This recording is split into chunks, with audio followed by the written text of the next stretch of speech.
Tom Hand here with Americana Corner. Today we're discussing the rocky start of the Continental Army. General George Washington and the Continental Army forced the British to evacuate Boston in March of 1776.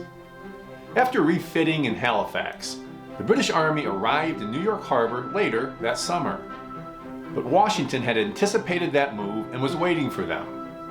Unfortunately, the Americans were outnumbered and outgeneraled. The Continentals lost Long Island when the British defeated them at the Battle of Brooklyn Heights on August 29th, forcing Washington to retreat to Manhattan.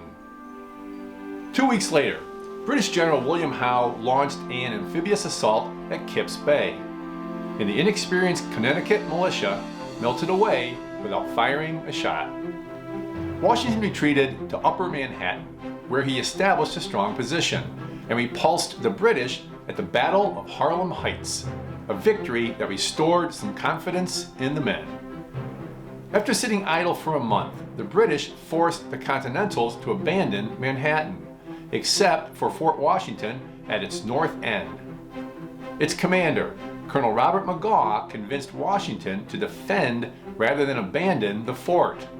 But on November 16th, the British captured Fort Washington and its 2,400-man garrison, a loss that would be our worst of the war except for the surrender of Charleston in 1780.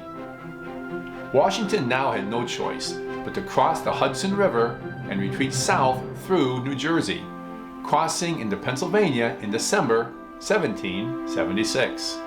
At that point, General Washington's command had dwindled down to roughly 3,000 poorly clad, poorly fed, and poorly armed men. Thinking the end was near, General Howe placed his soldiers in winter quarters. He would soon find out the American Army still had some fight. Next week, we will discuss Washington crossing the Delaware and the Battle of Trenton. Until next time, may your love of country lead you. Thank you.